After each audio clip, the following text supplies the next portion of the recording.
Good evening, and welcome back to another episode of Friday Night Fireside Chats. I'm your host, Roy.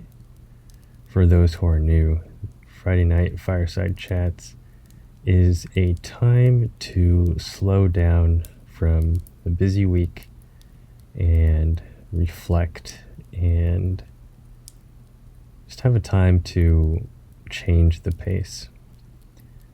And the topics for these Friday Night Fireside Chats are usually centered around self-inquiry and self-understanding.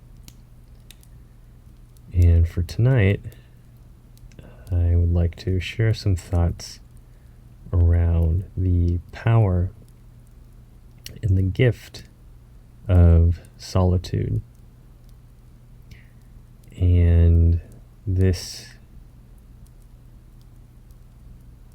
topic of solitude, the experience of solitude, is one that I imagine many people have more or less experienced or are experiencing right now in 2020.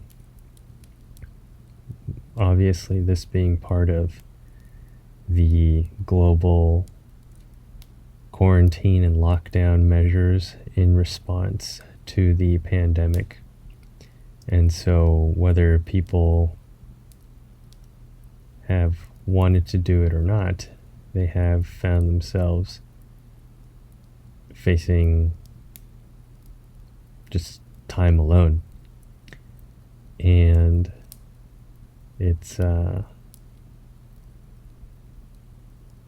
seems like it's been pretty difficult for people, and that can likely be an understatement for many. And so for those who have had a hard time with it, I believe there's perfectly understandable reasons why that has been the case. And speaking for myself and my perspective on the power of solitude, just based on that title,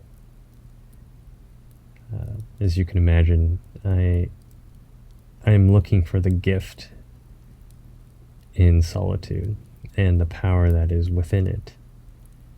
Because especially here in the West, there is, I don't know, there seems to be something where solitude is not really talked about or valued that much. Perhaps it is, but my impression is that most of what is focused on in the West is constant activity, constant stimulation, and the value of being alone, being quiet, not doing anything is seen as perhaps unproductive. Just something you shouldn't waste your time on. Don't waste your time on solitude and being quiet by yourself, not doing anything. And I will just share some simple reflections and experiences of my own, and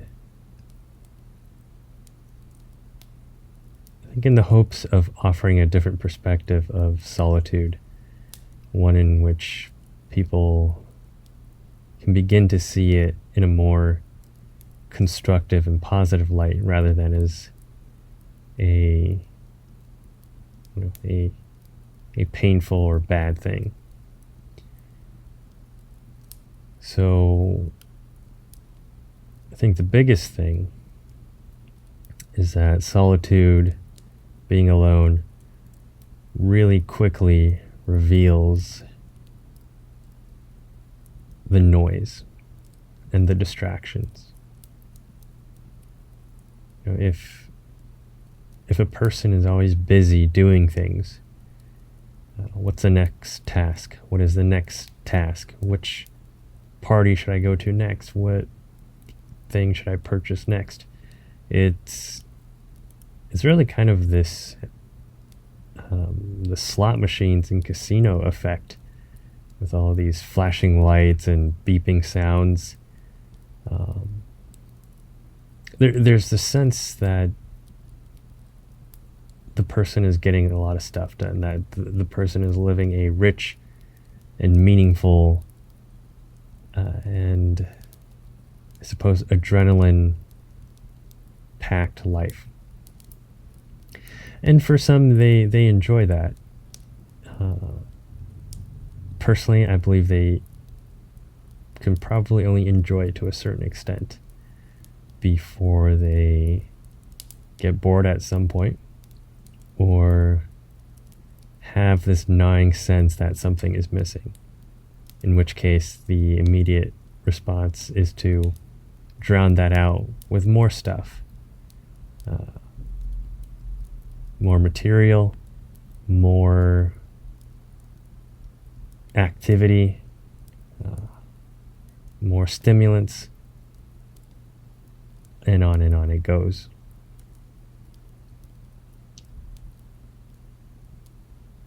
Looking at this experience for myself, I think being more introverted, it certainly is, I imagine, a little bit easier than people who are more so extroverted. Being alone is a way in which I find myself coming back to center, recalibrating, rejuvenating, and it's been something that I've gradually been developing more of an appreciation for, just genuinely enjoying being by myself. And kind of like taking a wet towel and squeezing all the water out. I'm squeezing every last drop out of that towel. And I want to get every last drop of the gift and power of solitude.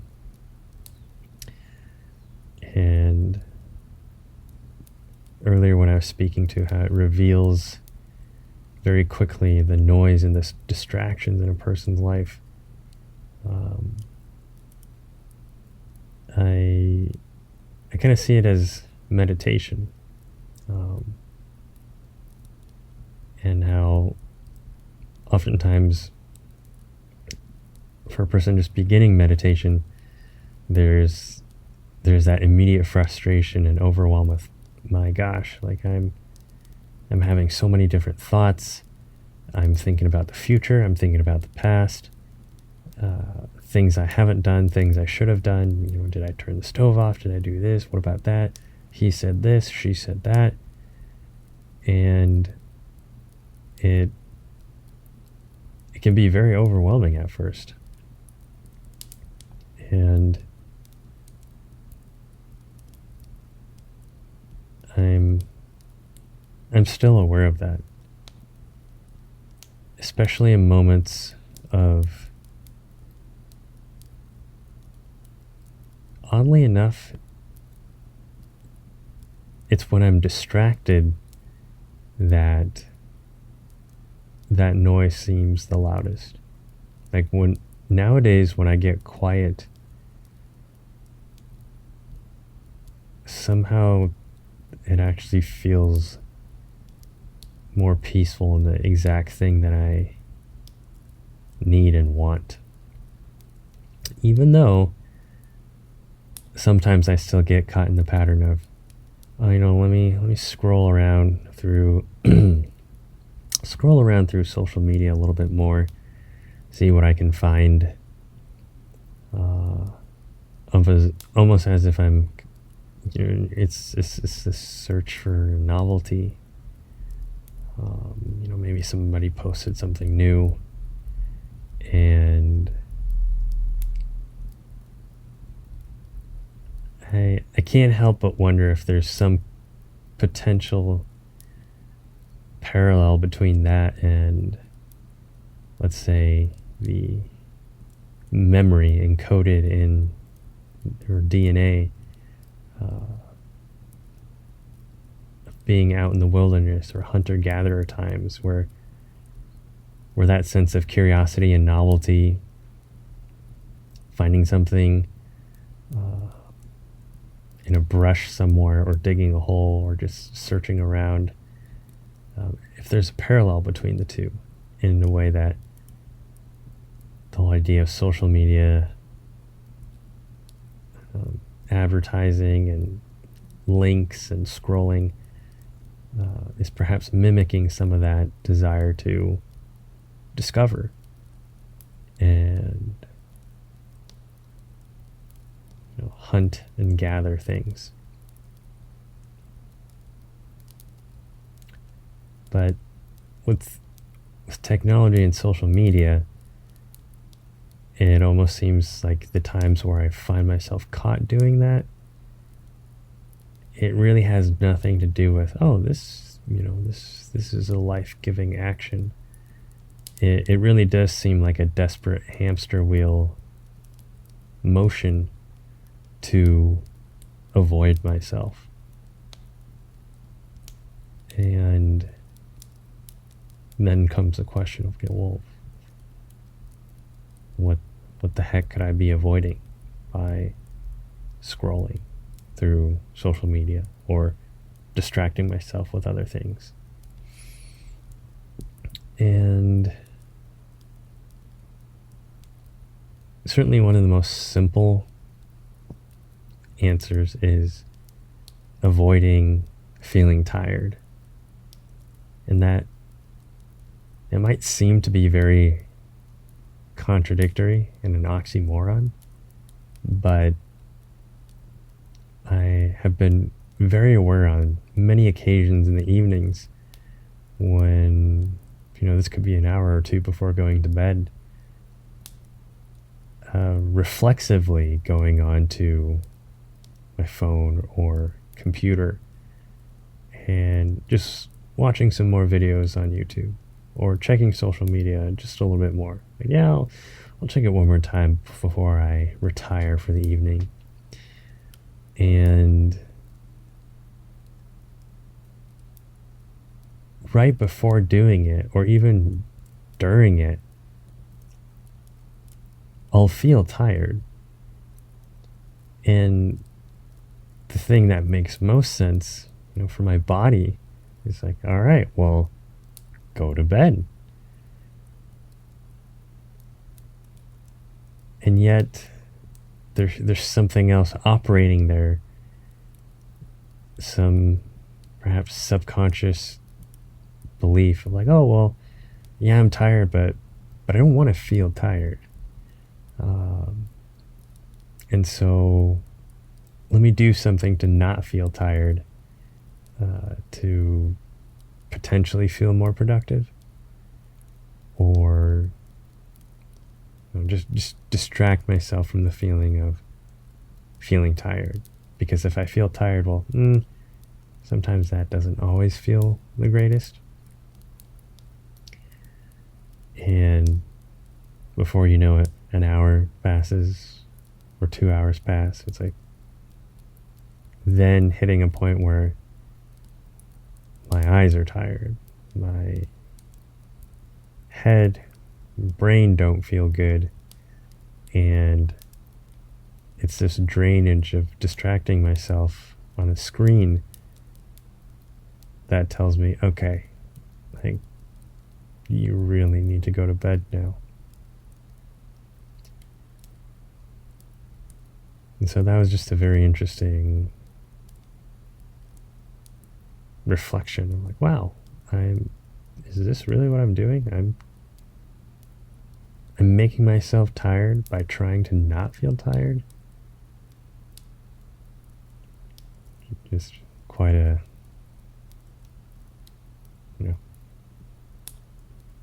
very simple, almost dumb, simple, but powerful realization. And I think the other piece would be, I already mentioned this a little bit, the productivity piece.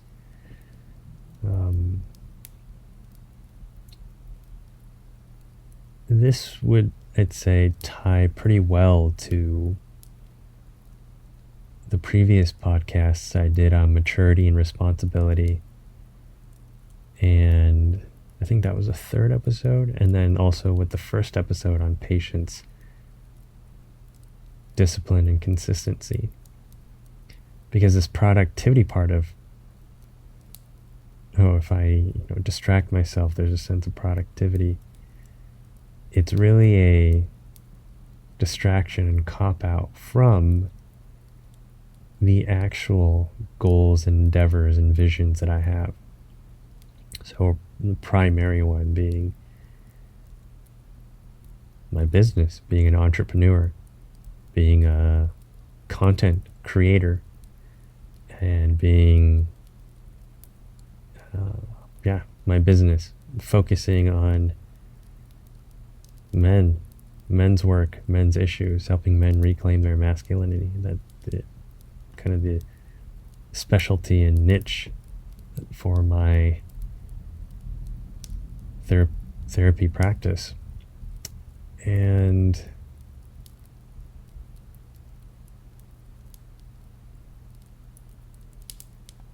I say this in that episode on maturity and responsibility, where it's the being my own boss part. It's like I am fully responsible for how I use my time, the decisions I make and the decisions I don't make. And there are times where this labor of love, of building something that I see in my mind that brings me joy and energizes me and I'm impassioned about, there are times where it gets frustrating. And I think that's that piece that is in direct sort of opposition to what social media is, which is this immediacy, immediate gratification. You can just scroll and scroll and scroll. Again, the whole casino things of like, oh, here's a notification, here's a sound, here's a little flag to pop up to show you, oh, somebody has responded or commented. That's very much in opposition to the work of building something from ground zero. And that's been a big learning experience. Is learning it is not going to be something where you can just pour a whole bunch of water on a seed and it's going to shoot all the way up to the sky instantaneously. And that's where I've really had to really ground and check in with my expectations. And so when the going is slow, when the results are not happening as fast as I would like, it can be frustrating, it can be discouraging, and that's where the distractions come in of, okay, well, let me just do something else then. At least when I go on YouTube, I can find something instantaneously. Or if I go on social media, I can find something instantaneously. And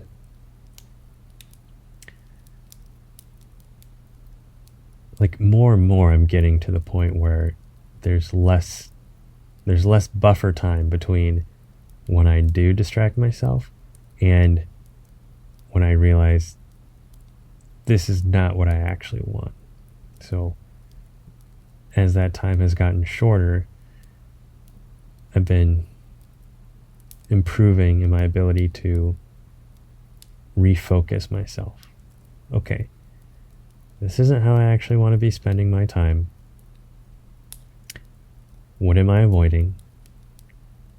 And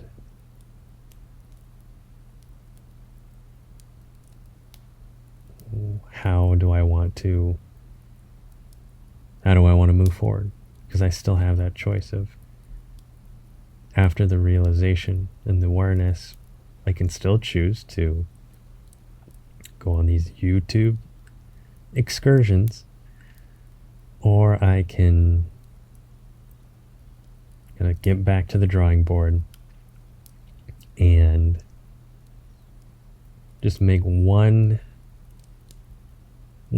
even if it's just 1% more progress on my actual visions and dreams. Just 1%. Because that would be 1% more than where I was. Even if it doesn't seem like this huge stretch. And that is a lesson I would not have learned if not for, I credit it to solitude, and that being the fertile ground for a lot of reflection, building of reflection and self-awareness. And again, that is a choice. And so I think that is a big part of what I want to present to people in this podcast is the power and the gift of solitude lies in the conditions it offers a person. And then it is up to that person then to make the choice to receive it or not. And I think my desire is that more people will begin to receive and accept the gift of solitude and use it as a tool to really do some inner work. Because I think that's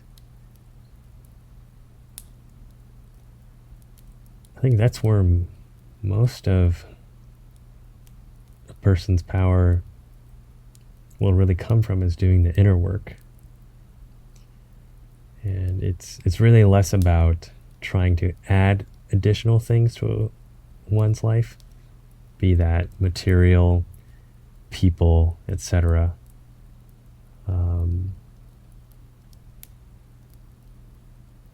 Some might be aware of this. I think it's growing in popularity, especially in these spiritual guru things or new age movements, this law of attraction, this idea that like attracts like. And to a degree, I think it's gotten very commercialized, as many things do in the West. But I think what is good about just having a basic understanding of that law is you attract what you put out. And what you put out is a reflection of what's inside, what's internal. Others have put it, you attract what you are. And so if you're to look at the people in your life, the results in your life, that is usually an accurate reflection of your internal state, your internal well-being, beliefs, values, behaviors, etc. And if a person does not do any inner work of understanding themselves, then there's never that space to develop that awareness and to really begin to change the external, because you're making the deeper change on the internal level. And so as you change the internal, the external world begins to reflect that back to you. That is the opportunity within solitude.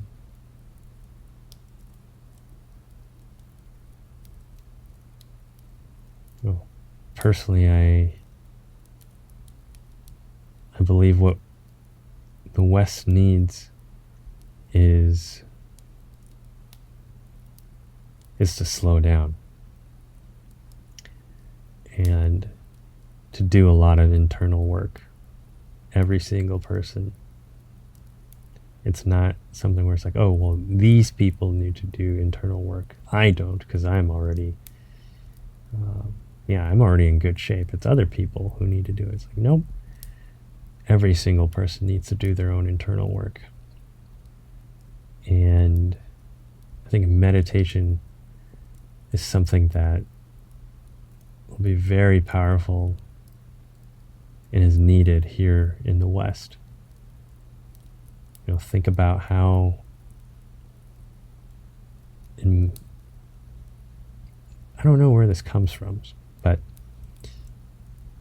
in like Western films or some TV shows, perhaps books, there's often this occurrence of some person who says, oh, I'm going to go to India to find myself. Or I'm going to go to Africa, or I'm going to go to Asia. I'm going to go to China, what have you. But there's at least this movement towards places in the East, or places that are considered exotic, or just quite different from the West. And using an example of going to the East, and there seems to be this draw to Asia, so places in India or China or wherever else that are destinations. I think Thailand is another one that I've heard. People are more drawn to these esoteric, at least to our culture, esoteric practices. So yoga, Buddhist practices, Taoist practices, and with a lot of focus on meditation and the internal work.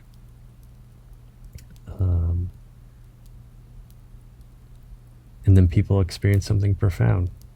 But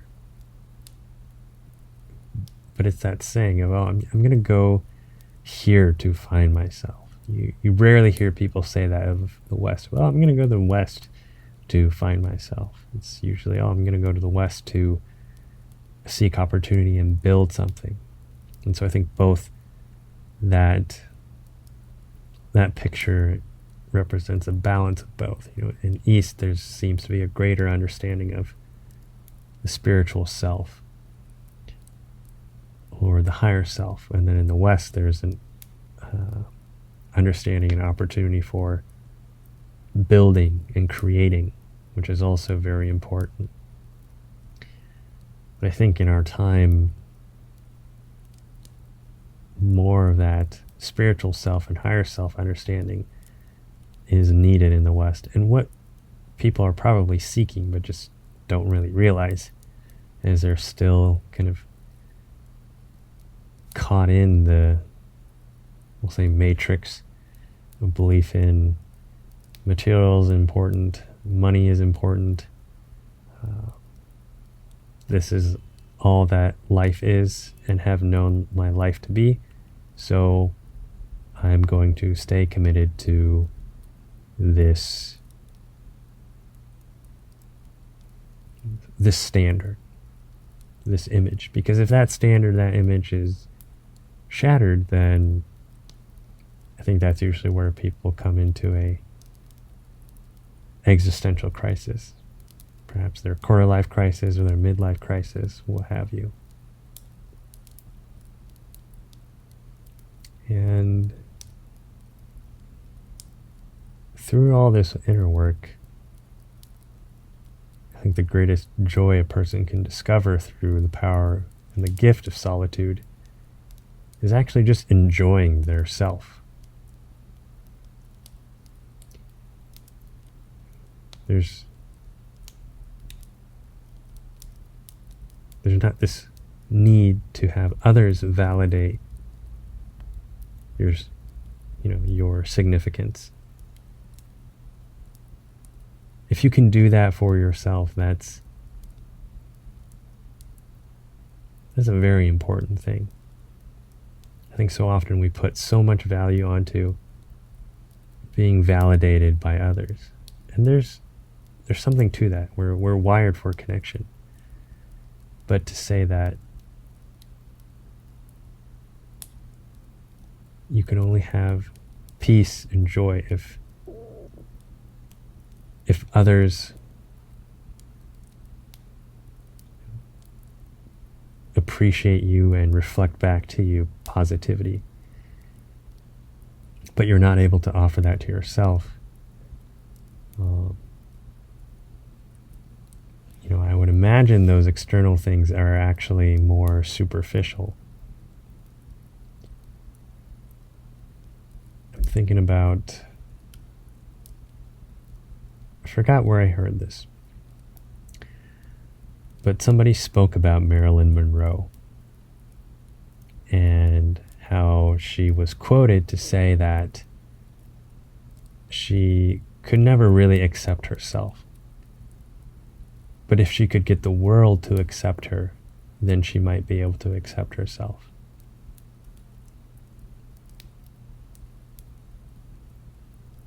Personally, I don't think it works that way. It's possible. It certainly is possible. But I'm more of the conviction that if at a base level a person cannot accept themselves, does not enjoy themselves, they can attempt to try to seek that from the entire world around them, and yet that little piece will always be gnawing at them. Because at a base level, they know they still can't enjoy themselves. They still can't accept their own self. And again, back to that law of attraction, and you attract what you are. And if you can't accept yourself, then in some way that's going to manifest in the external world. Perhaps people only accept a certain persona, a certain mask of who you are. But there's other aspects of you that you know you need to hide because those parts are not accepted.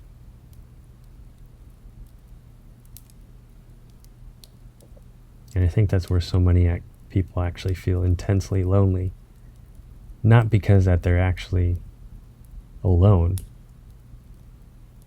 by themselves, but they are deeply separated from themselves in a room full of people.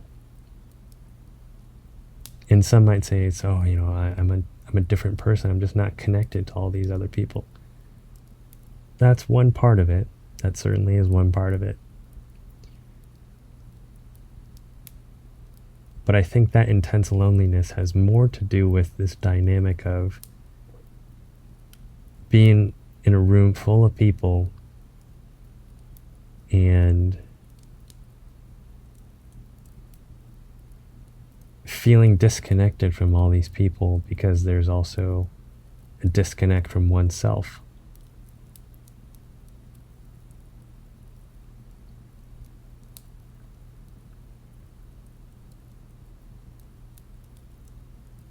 And if a person in that scenario is actually very much connected to themselves, can accept themselves and enjoy themselves,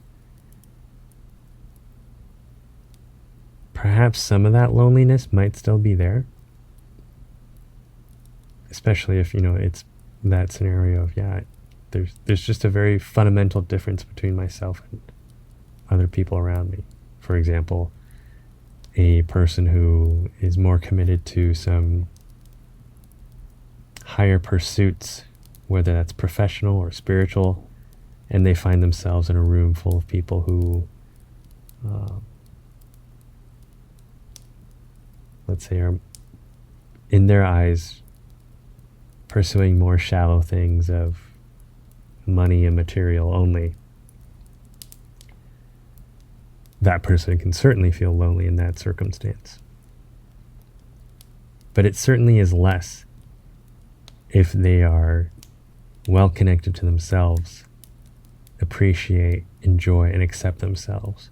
Because then they know really their happiness is not dependent on the people around them viewing himself or herself in a positive light.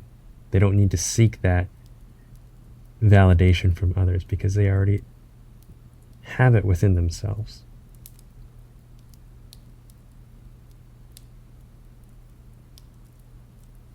And really that is something I've been learning in solitude as well. That's all for tonight. I hope that for those who potentially find themselves more averse to solitude, I hope this can shift that for you, even just 1 degree of change, where solitude is not seen as some torturous experience, but a very rich opportunity.